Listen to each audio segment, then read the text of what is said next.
Welcome to the PA Books Podcast. PA Books is a production of PCN, the Pennsylvania Cable Network. This program features interviews with authors of books on Pennsylvania people, history, sports, business, nature, and politics. We hope you enjoy this podcast.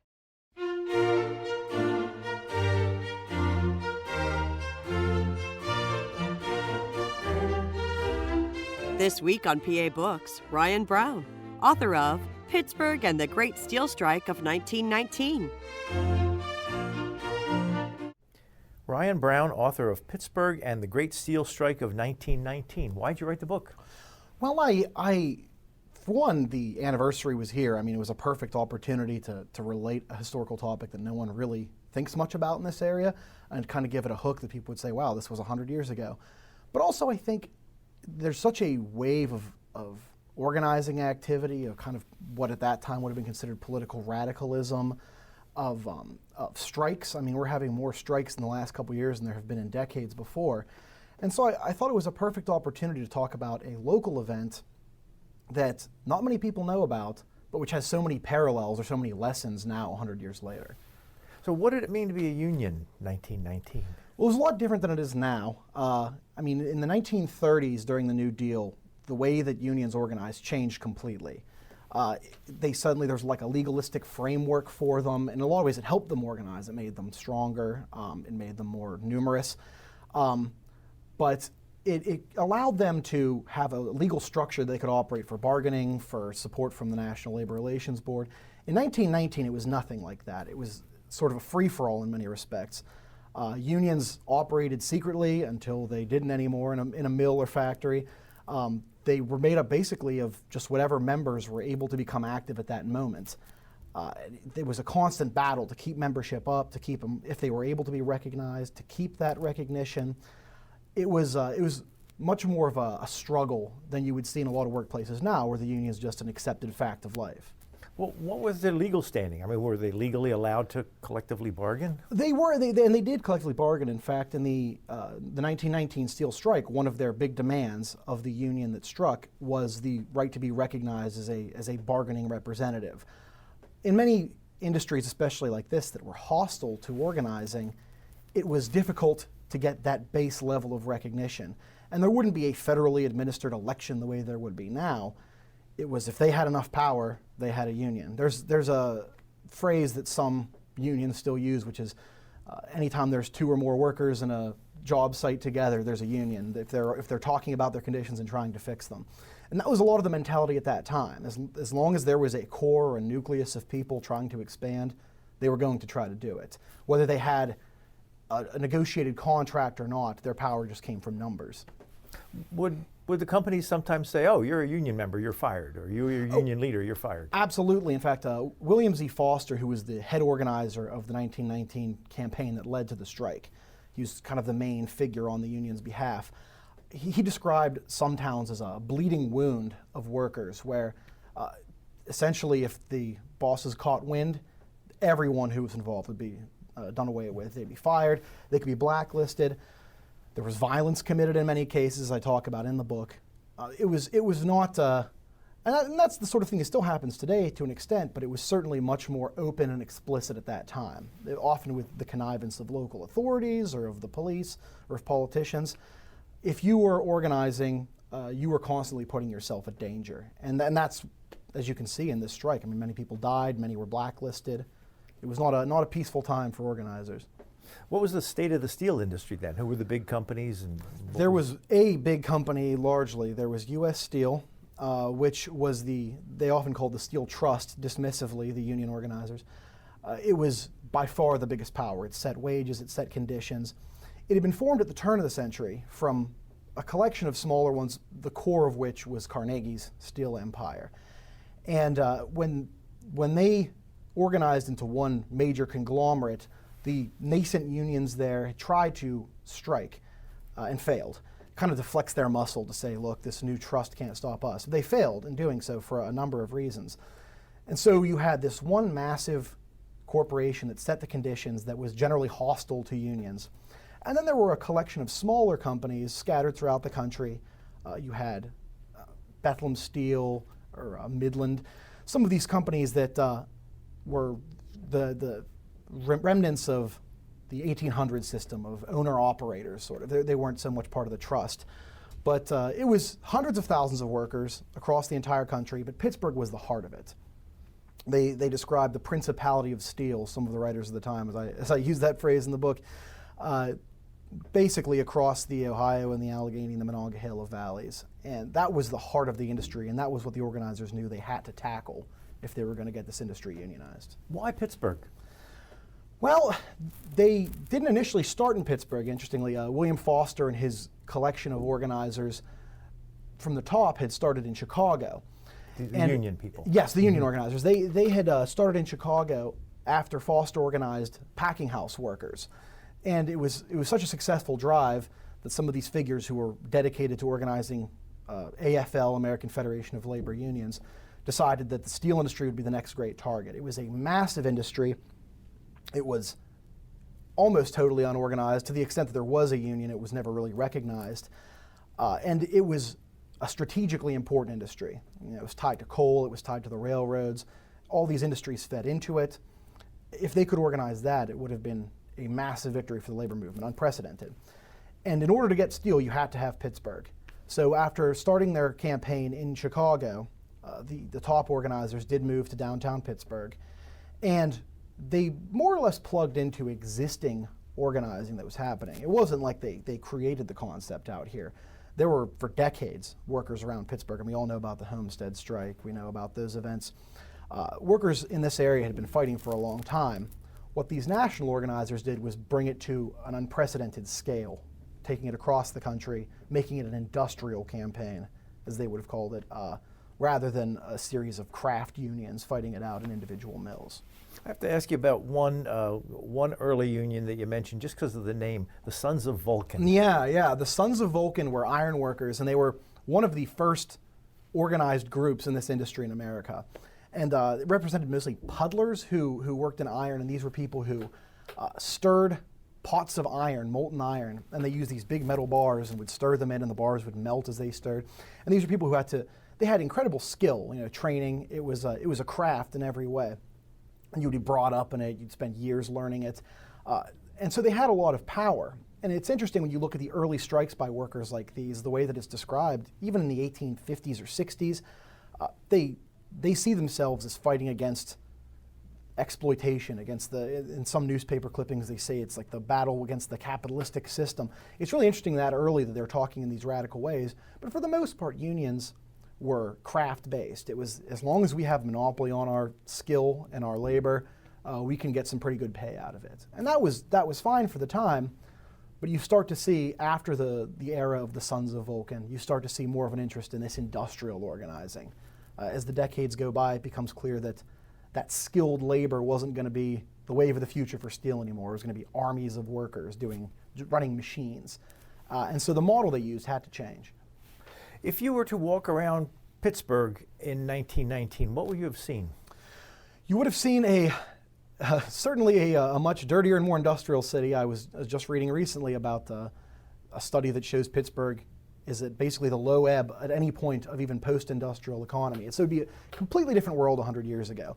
You would have neighborhoods and towns that were inhabited entirely by immigrant communities working in these mills.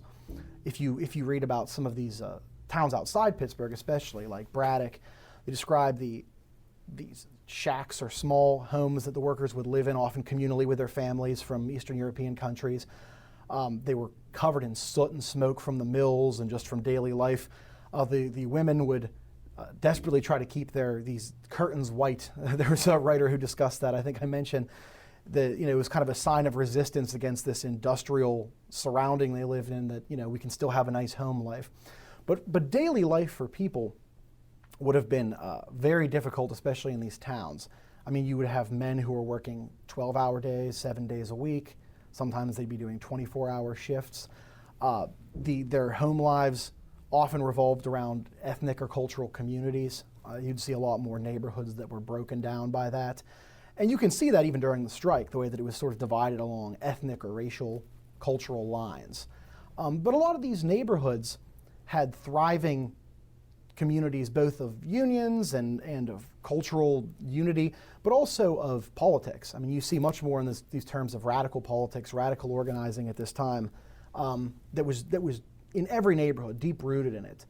If you look at some of these immigrant communities, during World War I, there was an event.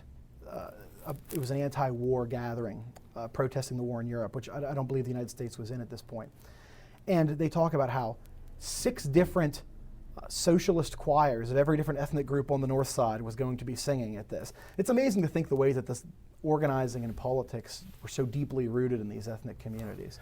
Well, I want to ask you about that word socialist, because you say in 1912 a weekly socialist bulletin appeared in the Pittsburgh press, like mainstream newspaper. Yep, absolutely. And it dutifully reported the minutiae of meetings and social functions over several columns. So calling someone a socialist wasn't necessarily like condemning them? Not yet. And it's weird the way that it went up and down. So this time socialism was so normalized in the political life. I mean, candidates like Eugene Debs got tens of thousands of votes in places like Pittsburgh, large percentages of the votes. Towns would elect socialist mayors, like Turtle Creek and Pitcairn had socialist mayors around this time, socialist council members. It was a broad movement concentrated around the Socialist Party, but it was a perfectly normal thing politically. During the war, World War I, it started to be chipped away at, that because most of the socialists opposed the war, and many were immigrants or came from immigrant backgrounds. They were immediately seen as untrustworthy. They were harassed by the local police, by the federal government, by patriotic organizations that thought that they were undermining the war effort. So by the end of the war, they had definitely taken a hit. But they weren't gone. The movement just sort of changed into, there was an underground component that formed. That would be the start of the communist movement. And by the end of World War I, a lot of the people who'd been active were driven underground, were in jail. But the movement didn't go away. There was certainly more of a, I guess you could say, a difficulty openly proclaiming yourself a socialist for a few years after that. Well, in the years before that, before World War I, when it was okay to be a socialist, what did they believe in?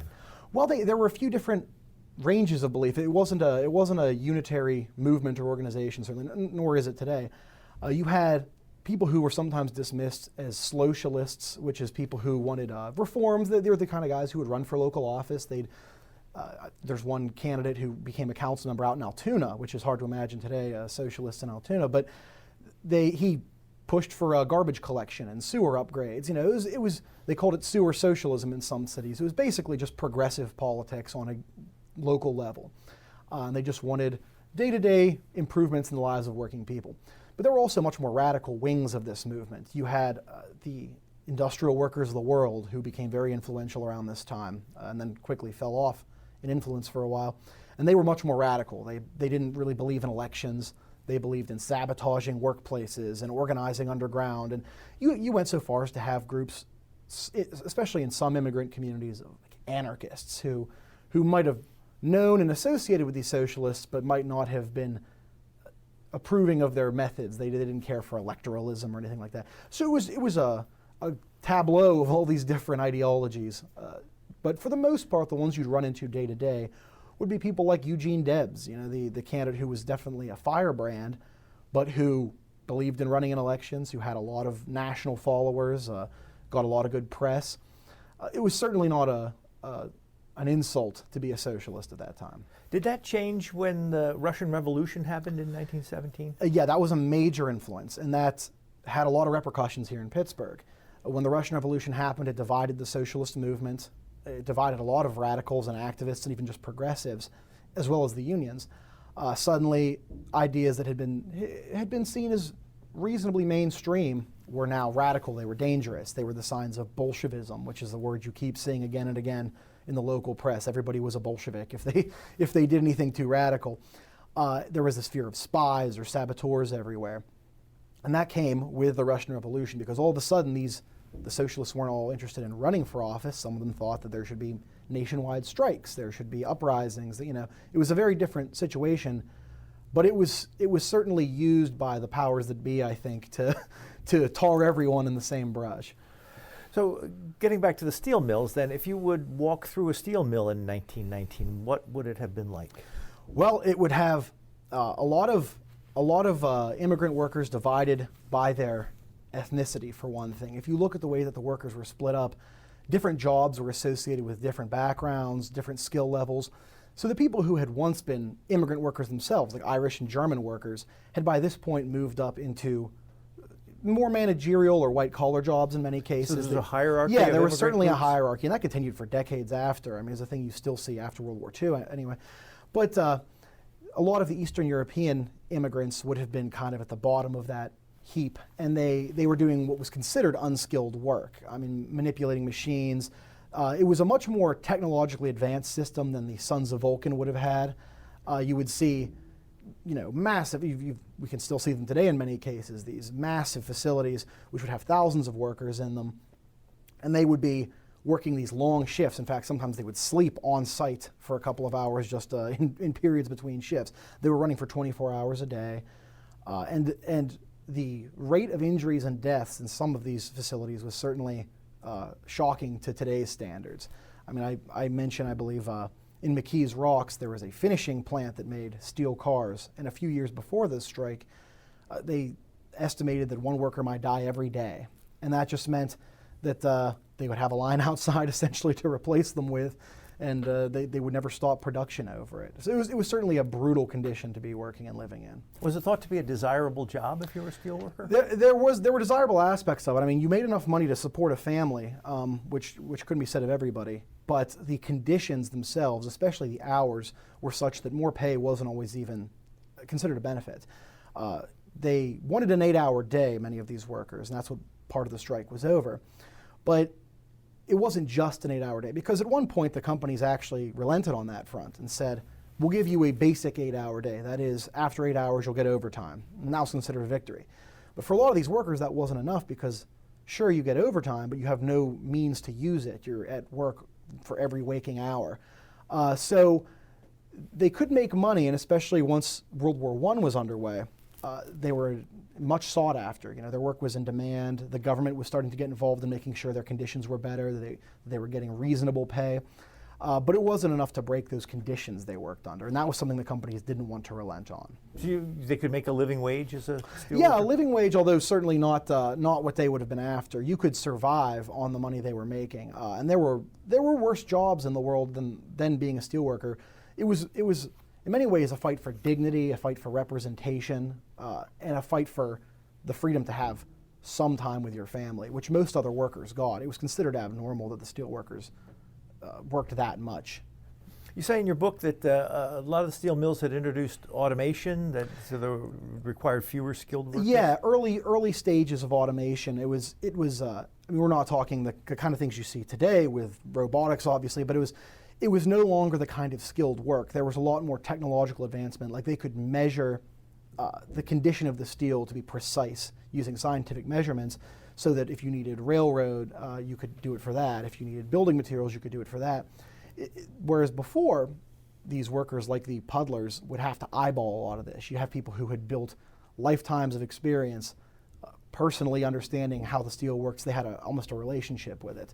Now it was all done scientifically, and that required fewer skilled workers.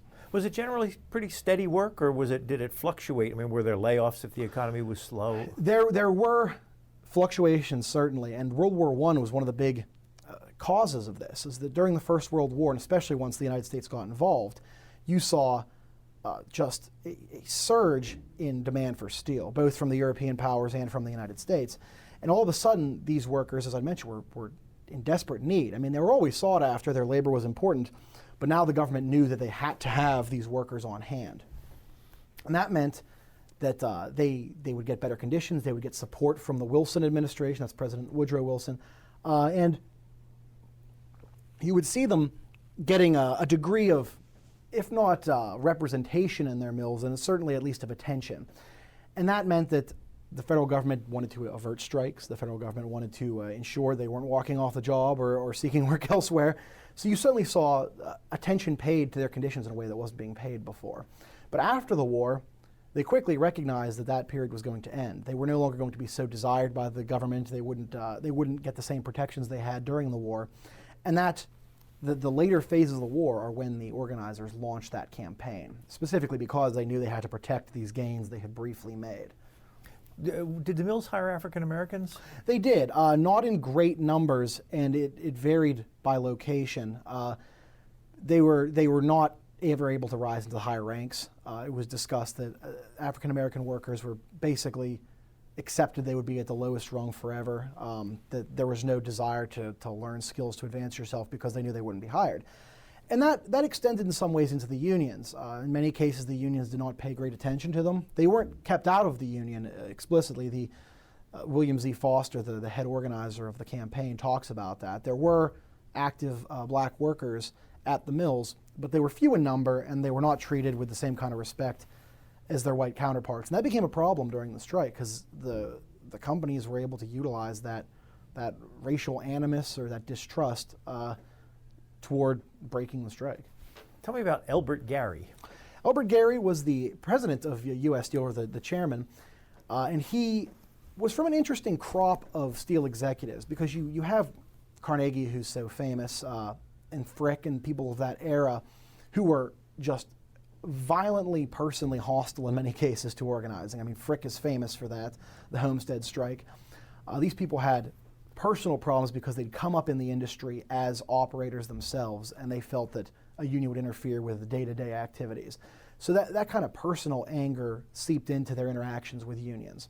Elbert Gary was from a generation that was more corporate in nature. They saw that as long as the company was doing well, they weren't going to worry on a personal level about whether people were organizing.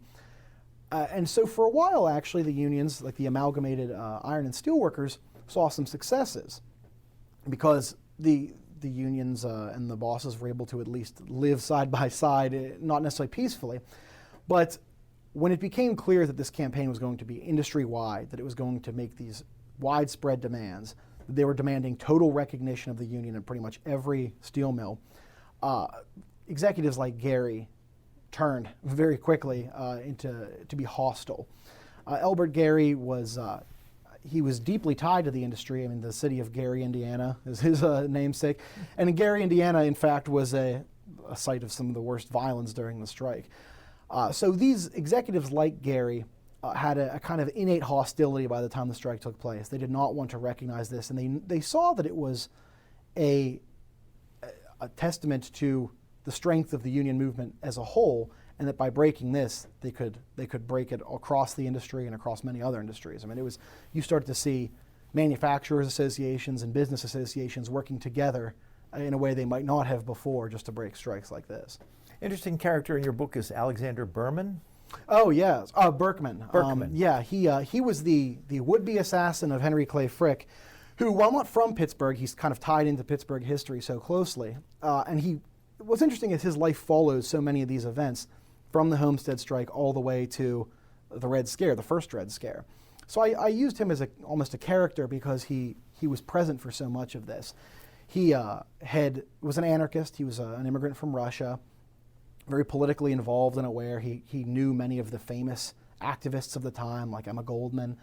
And he, during the Homestead strike in 1892, had become so incensed at the conditions of the workers, the abuses being committed against them, that he dedicated himself to killing Frick as kind of an act of protest, of public war against the ruling class.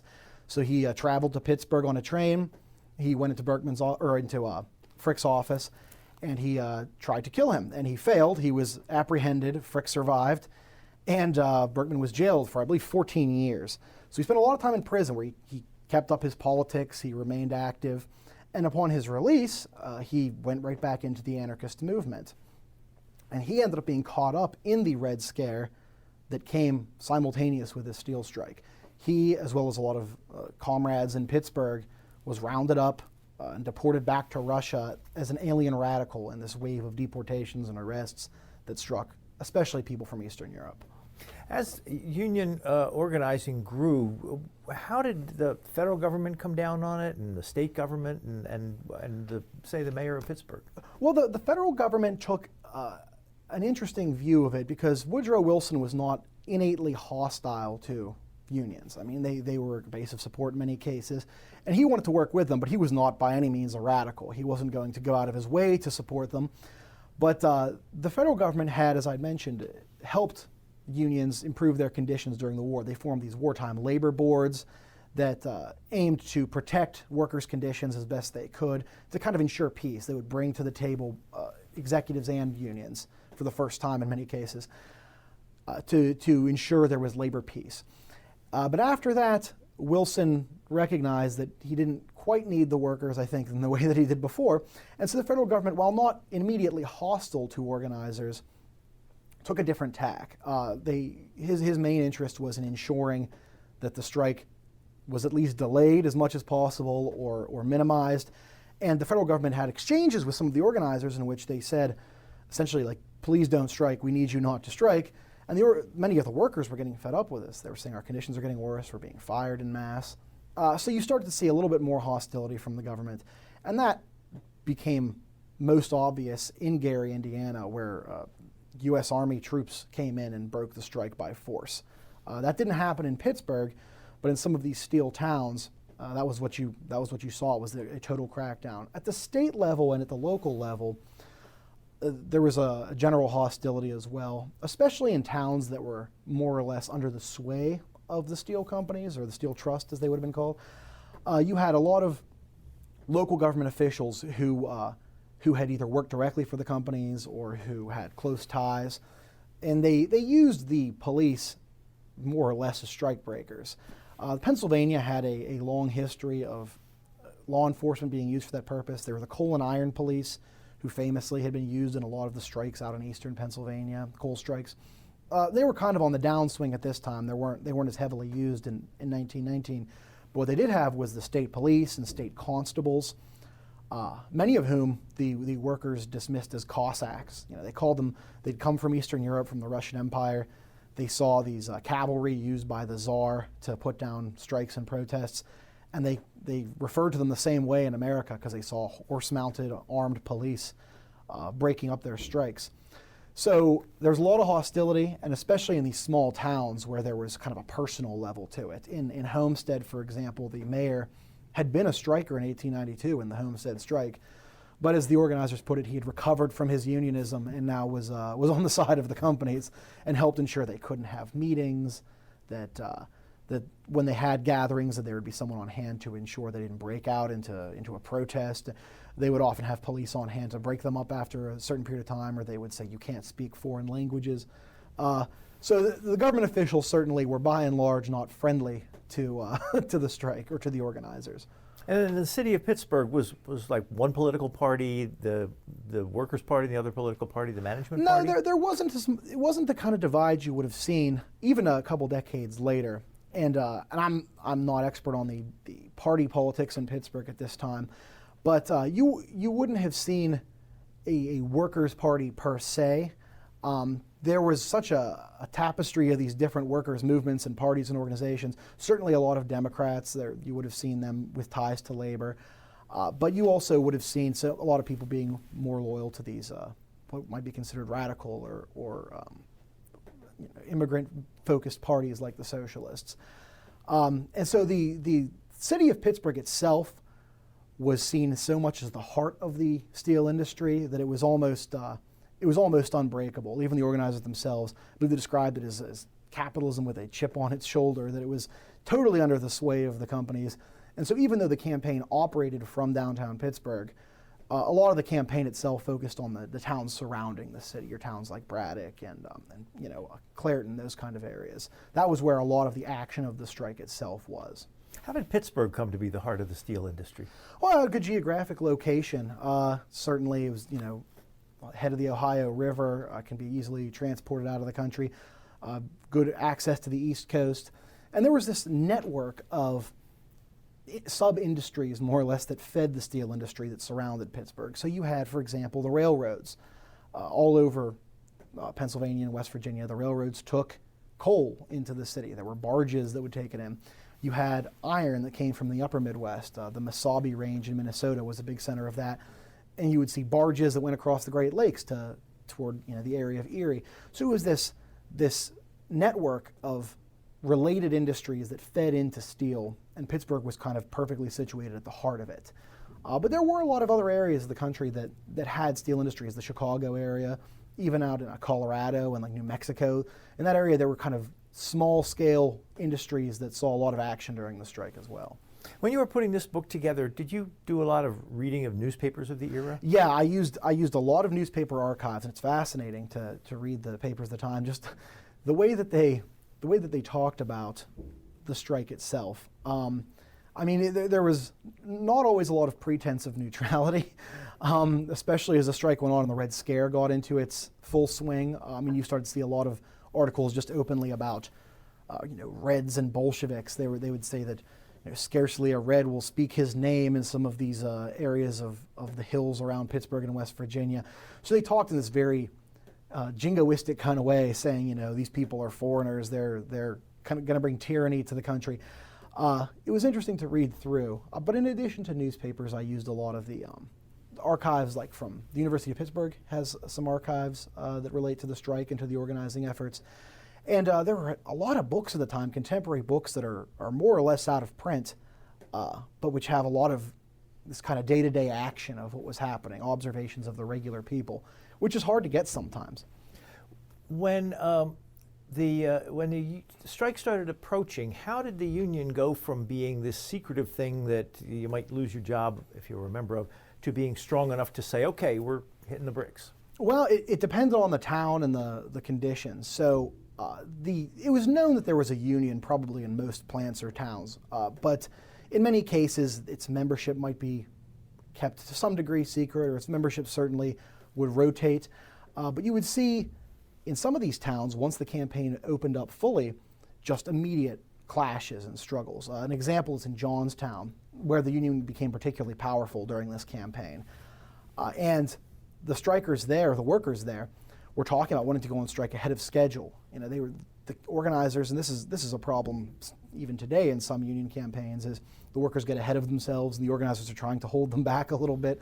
And so you read how in towns like Johnstown, the company was dismissing workers.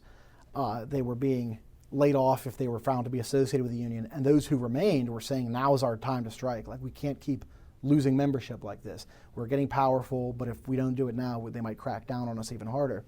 And you can see that kind of battle between someone like Foster, the organizer of the campaign, and the rank and file workers who were saying, we need to do this now. But in some areas, they didn't have quite as much penetration as in a town like Johnstown. And there, they might be broken by the authorities. There were some towns where the campaign, the organizers, basically had to leave them be for a few months because they just couldn't break through the wall of police power, of company power. So it varied by town, but you started to see a lot of these workers, in cases where they had made a lot of inroads, fighting to get the strike underway. What was the union? The union itself, well, so the campaign was interesting because the primary union you see when they talk about the strike was the Amalgamated Association of Iron and Steel Workers, a union that has not existed now for decades. But it was a national union that was formed in the 19th century to cover pretty much everyone in the iron and steel industries. But there were about 24 unions total involved in this campaign, which was unprecedented. I mean, usually individual unions would be very jealous of their membership. They would say, look, we're not going to let another group come and take away any of our thunder in this campaign. But these organizers saw an industrial opportunity, industrial organizing as it is called, where instead of doing these individual crafts, they would make the first steps toward an entire industry. And the way they did that was they had to bring all these individual unions on board. And that meant getting about 24 AFL unions to sign on to this big campaign that would be kind of spearheaded by the Amalgamated, as it was called. But what they did was they would have these what they call monster mass meetings, these big gatherings in halls or ethnic clubs where everyone in the town, every worker would get together. And then they would sign cards, and then based on their job or their specialization, they might be slotted into an individual union later. But it was kind of one of the first steps of this industrial organizing that you would see a lot more of in the 1930s. Was there a boss? A single boss? Yeah. There was certainly a perception of a boss. I mean, people talked about Gary as the individual. No, I mean the union boss. Oh, a union boss. I know there were actually a lot of internal kind of divisions and different power structures within this union campaign. So I mean, you had Samuel Gompers, who was the head of the AFL, who was always associated more with a degree of moderation. He was an old craft kind of guy, and as many union leaders were at the time. But you had someone like Foster, who, while not the head of the union itself, was the head of the campaign. And he was certainly the face of the campaign, if not necessarily a boss in the sense people would recognize it, but the public face, to the point that in Congress, his name was bandied about a lot as a threat. His name was in the newspapers all the time. He was more or less the public leader of the effort, which caused some problems because Foster was a radical himself or had radical background. You say in your book that later on he ran for president of the United States on the Communist Party. Yeah, Party several ticket. times. Yeah, he became a very influential figure in the Communist Party for decades. But this was a period that was interesting. It was almost a lull in his public-facing radicalism, where he had been what was called a syndicalist earlier, involved in the industrial workers of the world. These are people who believed that the unions should be a means for workers to just directly seize control of all the factories, all the mills, just directly seize power across the country. And he wrote a book about it called Syndicalism, which was used against him during this campaign. But during the period of this campaign, Foster was operating within the traditional union structures, more or less. He was working in the AFL, which was not radical. He was working with a lot of more moderate or traditional union leaders. He still had his, I think, radical views, which played into how he organized this. But yeah, after the strike, he was kind of driven out, and he went on to form a much more militant organizing campaign and became heavily involved in communism. So when the union representatives sat down with the representatives of the company, what was it the unions wanted? There were a series of demands, which included an 8-hour day, a true 8-hour day, an end to the 7-day-a-week shifts and the 24-hour shifts that they were forced to do sometimes, improvements in pay, recognition of the union as a bargaining unit, which was a shocking claim for the steel executives. They didn't want to have to recognize this union in the whole industry. But it's interesting because many other countries and even other industries had already long established this was a norm. An industry would have a union and they would recognize them and bargain with them. But in steel, that was considered an extreme stance. Were coal miners unionized at this point? They were heavily unionized. The United Mine Workers, who were still around, had hundreds of thousands of active members. And in fact, they played into this strike. Partway into the steel strike, the coal miners also launched their own strike with a lot of their own demands, and they were very powerful. They were their leader was John L. Lewis, who became very influential in the founding of the CIO here in Pittsburgh a couple decades later, which was a huge industrial effort as well. But John L. Lewis and the miners were really influential in the labor movement, and the miners had sort of their own radical platform, at least some of the rank and file ones that they were pushing during this strike. And that I think helped accelerate some of the Red Scare talk you saw that affected the steel workers. The Red Scare that you talk about, was there legitimate communist involvement with the unions? There was, certainly proto-communist, I guess you could say. I mean, the communist parties, there were two of them, themselves formed during this campaign. They were very new and were just getting off the ground. But there was certainly radical involvement. And I think that's an interesting thing that I like to stress in the book and just when I'm talking to people is there's a tendency, I think, when people talk about the Red Scare, either this one or the more famous one in the 1940s and 50s, to say like people were smeared as radicals. They were falsely attacked, and by people like McCarthy later on. And while that's true in many, many cases, I think it's important also to recognize that many of the people who were doing good work and important work in these campaigns were actually politically radical. And you don't need to necessarily shy away from that fact. It influenced a lot of the way they organized. And so you had Foster, for example, who obviously had at least a radical background. You had a lot of rank and file organizers who would read socialist newspapers, who might be active in that group, people who were affiliated with the IWW, the Industrial Workers of the World, who had done a lot of organizing in Pittsburgh. Pittsburgh was kind of one of their first big victories. So you certainly did see an influence. It was just, I think the danger was exaggerated or used as a weapon against the strikers. The idea that just because a few people are gathering in a club or talking about politics or organizing even a radical union, it was taken to mean there were plots and schemes, that they were going to overthrow the government or kill people. The example, I'd say my favorite example, is in Monessen, I mentioned in the book, where there was a labor march during this campaign. Miners and workers were going to just go on a march and kind of a rally. And federal agents descended on this area and arrested a bunch of people. And they claimed that Russians were going to take control of this march with machine guns and pistols and seize control of Monessen and raise a black flag and declare their loyalty to Lenin and Trotsky, which seems a little far-fetched given the area, but it was the kind of fear that was circulating among just about immigrants and about radical workers.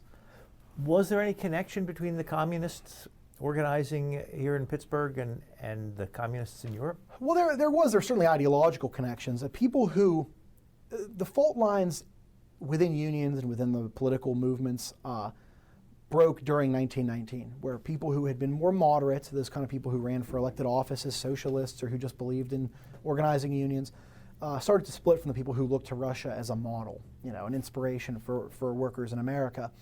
And that was the first step of the split between socialists and communists that you would start to see a lot more in the years to come. But there were certainly ideological connections. I mean, a lot of people involved in these unions or in these strikes did see Russia to some degree or another as an example to be looked up to. The early communist parties did, there were claims they got funds from Russia.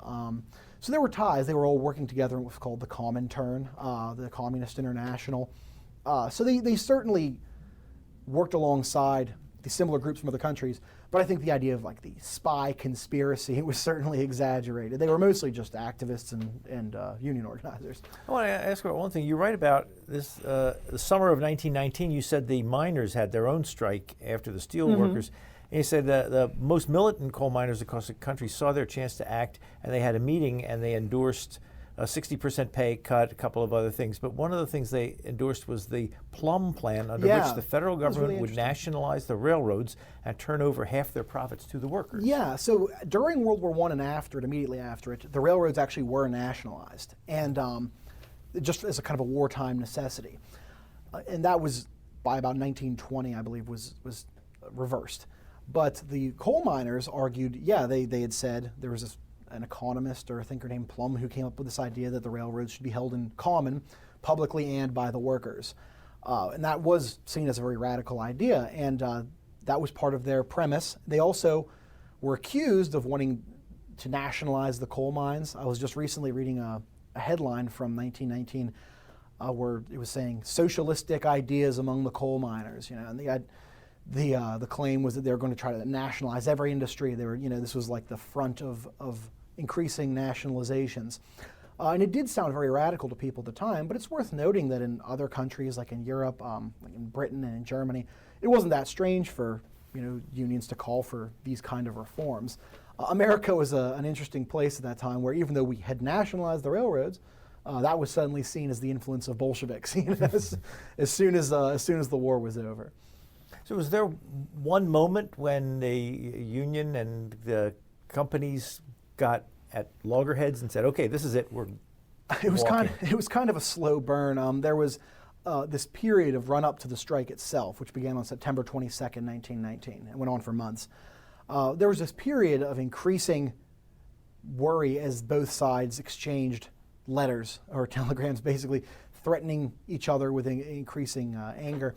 The unions had asked for recognition and for the companies to come to the table and agree to their demands, and they refused. And then the federal government stepped in, saying like, "Hey, can we maybe help to moderate this or mediate?" And so there's this period of a few weeks where these letters are flying back and forth, and it's becoming clear that they're not going to reach any kind of agreement. The people like Albert Gary were not interested in compromising to the extent the unions expected them to. Early in the campaign, they did make some changes, which Foster always identified as kind of a way to nip in the bud this organizing campaign. They improved some conditions and gave them overtime. But for the most part, they weren't going to agree to these demands. And so it became clear as the weeks went on a strike was coming. There was a strike vote. And I have, I believe, a photo in the book of the ballots they used, which were in many different languages. The union reached out to every worker they possibly could of all different nationalities. And the response from that, according to Foster, was overwhelmingly in favor of a strike. I mean, there was no question they were going to be willing to do it. So they launched it on September 22nd, and they didn't come back until like early to mid-January, officially. When the strike started, how many people actually went on strike and how many stayed on the job? The number is in dispute because there's no like official count, but hundreds of thousands certainly. The organizers said anywhere upwards of 300,000. The companies had an interest in saying a lower number, and the unions had an interest in saying a higher number. So it's hard to know an exact figure, and there was certainly no federal agency that was going to track it. If you look at the way the companies talked about it, and the bosses, and also the local newspapers, in many areas they were saying it was really unimpressive. Workers were already coming back. The plants were at least half capacity. They were still running. But the unions, noted that in many areas, like towns like Johnstown especially, it was completely shut down. I mean, there were areas where production was halted for months without ever coming back. But it was certainly hundreds of thousands of workers. Now that number changed because it wasn't a consistent strike. A lot of them were brought back. A lot of strike breakers were brought in. Some workers, when they just ran out of money and couldn't feed their families, started to trickle back. So it wasn't a single moment that it ended or that you saw the numbers come back up. It was a slow progression. Were there picket lines? There were pickets, and it depended on the town, the nature of the pickets. In some areas, local reporters said, there's nothing. It's totally quiet. The town is just as it would be on a normal day. But in some towns, there were very nasty battles that broke out. I mean, there were pickets. There were sometimes armed pickets facing off with armed police or deputies. So you did see deaths. You saw violence in some of these towns. And in some towns, it wasn't so much pickets as the workers were in control of the entire area. I use Johnstown again as an example because they were so powerful there. But the workers were apparently brought in almost deputized by the local government to protect the plant. The idea was they have free reign. They might as well provide security and just kind of run things alongside the local government. So it was a very different response depending on where you were. Were there repercussions against steel workers who crossed the picket line? Yeah, there were battles. I mean, a lot of the violence that you saw was battles not between the authorities and workers, but between the workers and strike breakers, or scabs as they would have been called. You would see workers brought in, including from different nationalities than you would have previously seen. A lot more African-American workers were hired and brought in part because they had been ignored in the past and there was an opportunity to finally get sought-after jobs. You'd start to see there was an attempt by the companies to bring in workers from Mexico at one point. So you start to see these changing demographics of who was working in the plants as a function of the need for replacement work. But there were battles between the workers and the strike breakers. There were also people who were deputized. So in addition to what they would call scabs at the time, you saw regular citizens who just for one reason or another opposed the strike, opposed the unions, and you would see them coming out sometimes armed on behalf of the government and clashing with these workers. It was very chaotic in a lot of these towns. How widespread was it? I mean, geographically. The strike itself? Yeah. It was nationwide. I mean, it extended from Pittsburgh to Chicago to upstate New York to Colorado, not always with equal levels of success, but you saw strikes everywhere. Pittsburgh was certainly the geographical concentration of it, though. The most workers striking would have been in this area. Did it succeed in some of the parts of the country where they reached an At agreement? no point did the workers succeed in the sense that their demands were met. One of the functions of it being a nationwide strike and an industrial campaign was, where in the past you might have seen little strikes here and there, maybe some successes, and then they win a victory, scattered out over a couple of years. Here in Pittsburgh, or in the 1919 strike, it was a national campaign, and that meant their goals were national. And when it failed nationally. I would argue it didn't fail in the long run and that it laid the groundwork for a lot of successes. But it was defeated everywhere. In certain places faster than others, but it was not a nationwide success. And in fact, none of the demands were met. And there were reports of the workers being blacklisted, being kept out of jobs after the fact. So in the immediate case, it was undeniably a failure, and the organizers admitted that. Was there a strike fund? I mean, could striking workers get money from Yes, the union? there was a. It was interesting because it wasn't just a fund. The sheer scale of the strike and the effect it had in so many of these communities where everybody worked in or was related to a steel mill, they had commissaries set up. In fact, Foster, the organizer, talked a lot about the economics of these commissaries they had, where in a town they would set up in a church or a local hall, an ethnic hall, or on the street. They would have food brought in. They would have sacks of fruit and vegetables, or they would have coffee made. And the union tried to, as much as possible, have a self-functioning commissary system, so they didn't have to rely on the outside. Who was Father Kaczynski? Oh, he's a fascinating figure who was a Catholic priest in Braddock who had a mostly Slovak congregation, and was one of the relatively few clergymen who was openly in favor of the workers. There was a tendency within the church, or the church is in the area, to look unkindly on the strike and on the union. They caused social dissension, and they certainly might have interfered with the church's activities. And you would see a lot of priests urging workers to come back to work. The newspapers even print sermons, by local priests or preachers saying, don't strike. Remember what happened in Homestead? It was very bad. You don't want a repeat of that. But some of them, very notably, stood with the workers, and Kaczynski was one of them. He witnessed violence in the streets, police, attacking strikers and their families. He opened up the church to the strikers. And at one point, he was threatened with closure of the church, and he had said, if it's closed, I will raise a flag on the steeple that says, "This church closed by the Steel Trust." So he was very resistant. He was a kind of a rebel.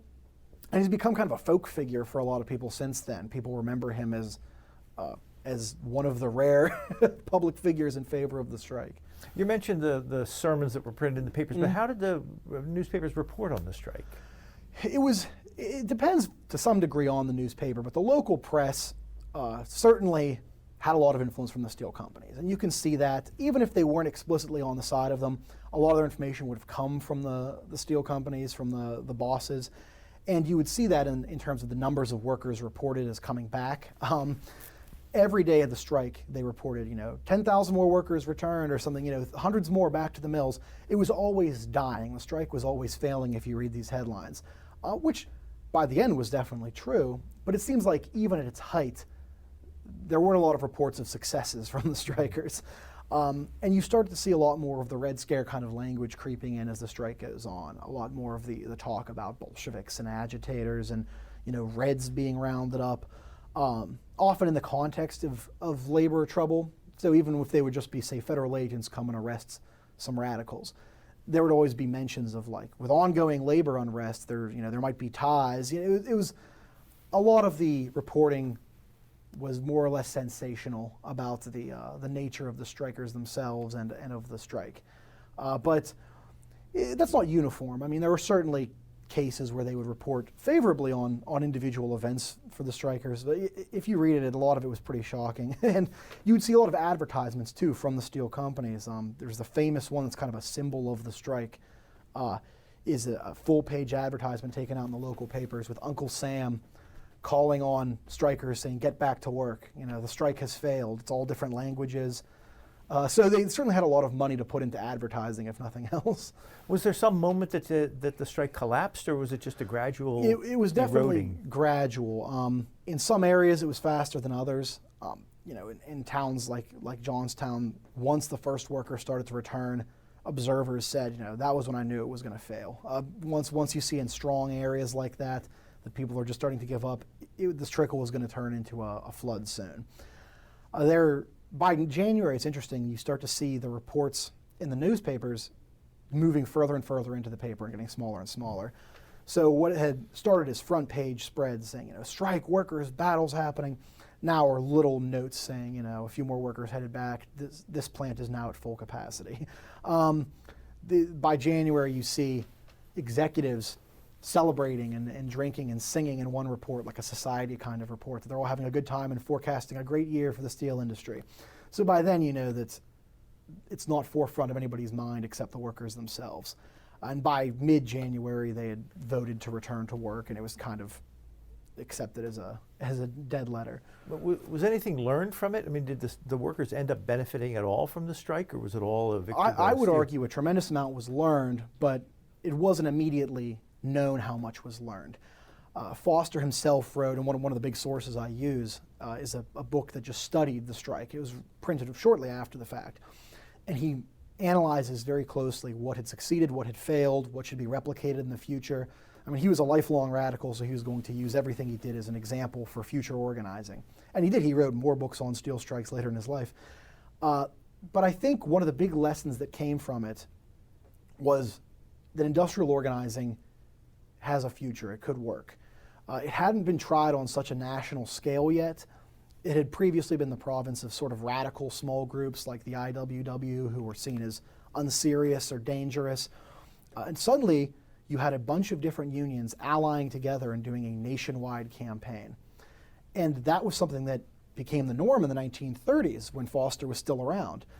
And even though the 20s, the decade following the strike, were a very dark time for American labor, by and large, there was kind of this core of activists who kept that message alive, the industrial system, everybody should be organizing across every industry for massive control for potentially huge strikes in the future. And that really burst out in the 30s during the Depression when you saw the CIO form right here in Pittsburgh.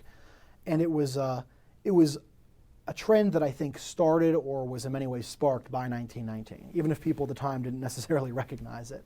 When the strike collapsed and the steel companies won, did they go through a round of cracking down and showing them who's boss and punishing the workers? Yeah, and not just in steel, interestingly. I mean, there were certainly blacklists. There were people who never came back to work.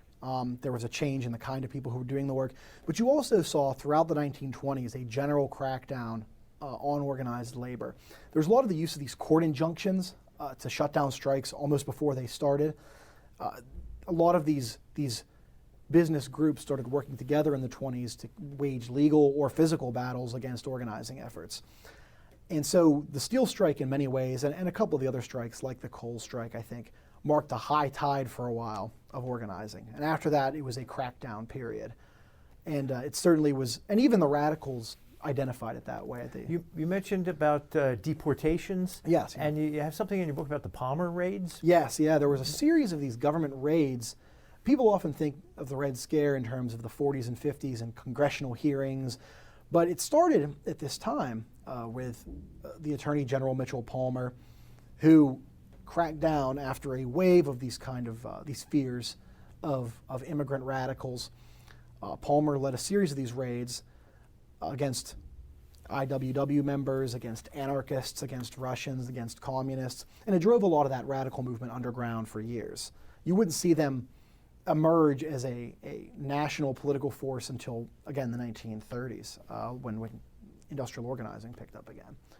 Is this your first book? It is my first book, yes. What made you want to try a book? Well, I worked in newspapers for several years. I still do a little bit as a freelancer, but I was a reporter out in Altoona for a few years.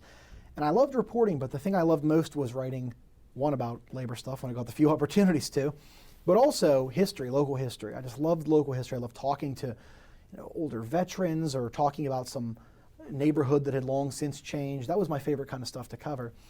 So I've always had this interest in telling people about the area around them. Did you know on your street was this meeting hall of radicals or a battle broke out? And this was an event that many people didn't know anything about. I also have always been interested in labor. I thought, hey, if I'm going to write about local history, I might as well cover something that I love and that people don't hear much about. Well, we are out of time. We've been speaking with Ryan Brown. He is the author of this book, Pittsburgh and the Great Steel Strike of 1919. Thank you very much. Thank you. You've been listening to a podcast of PA Books, a production of PCN, the Pennsylvania Cable Network. Full episodes of PA Books, as well as other PCN programs, are available to stream with the PCN app. Visit PCNTV.com or the App Store for details.